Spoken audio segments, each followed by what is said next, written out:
આપણે જે ખ્રિસ્તી કેવડાવીએ છે ને એમાં તકલીફ છે. બાઇબલ લઈને ફરીએ, રવિવાર જઈએ કે મિટિંગોમાં જઈએ, એ જે વિશ્વાસ આપણે કહીએ ને કે વિશ્વાસ છે, તકલીફ એવા લોકોમાં છે. ઉદાહરણ તરીકે અત્યારે હું કહું કે પ્રભુ ઈસુ દેવના દીકરા છે, આપણામાંથી કેટલા માને છે? બધા હાથ ઊંચો કરશે, રાઈટ? અને કોઈ બી જગ્યાએ ખ્રિસ્તી ટોળું હોય ને ત્યાં આપણે કહીશું ને, કોઈ બી જગ્યાએ તમે કહો કે કેટલા પ્રભુ ઈસુ પર વિશ્વાસ કરે, કોઈ હાથ નીચો રાખશે એવું બનશે નહીં. બધા જ હાથ ઊંચો કરશે.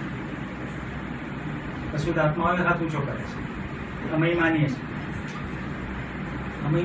ફર્ક શોધવા લાવો.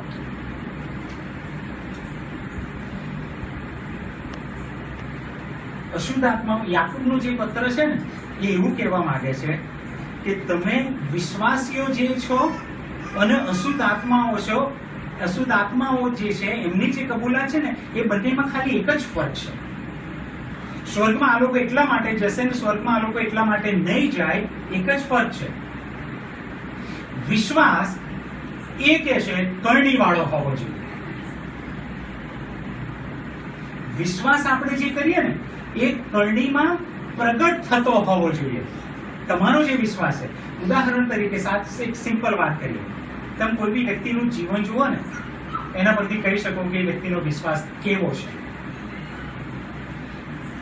તમે વ્યક્તિનું જીવન જુઓ ને, એના સંબંધો જુઓ, એના પરથી તમે કહી શકો કે એનો વિશ્વાસ કેવો છે. વ્યક્તિ નિર્ણયો કેવા લે છે ને એના પરથી કહી શકો કે એનો વિશ્વાસ કેવો છે.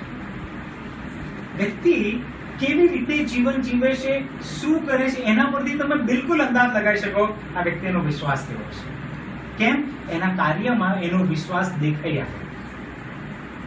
અશુદ્ધ આત્માઓ વિશે યાકૂબ લખે છે કે વિશ્વાસીઓ, તમે જો વિશ્વાસ કરો છો, કબૂલાત કરો છો કે પિત્તરની જેમ કે ઈસુ જ એક છે, પણ કે કાર્ય તો દેખાતું નથી કશું. જે જીવન રોજનું આપણે જીવીએ ને એમાં ખ્રિસ્ત એ એક જ આવનાર જે મસીહા છે, દેવ છે, એ રોજની કરણીમાં કામમાં તો એ વિશ્વાસ દેખાતો નથી.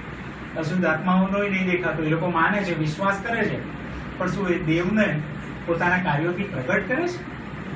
નહીં કરતા. એ લોકો કે જો નહીં પ્રગટ કરતા ને તો એ વિશ્વાસી અશુદ્ધ આત્મા જેવો જ છે. એ પોતે માને છે કે મેં વિશ્વાસ કર્યો છે, પણ એમની કરણીઓ જ્યારે જુઓ ને, એમનું બોલવાનું જ્યારે જુઓ, એમનું વિચારવાનું જુઓ, એમના વર્તન તમે જ્યારે જુઓ, ત્યારે તમને ખબર પડે કે એમનો વિશ્વાસ કંઈક અલગ છે અને એમનું જીવન કંઈક અલગ છે.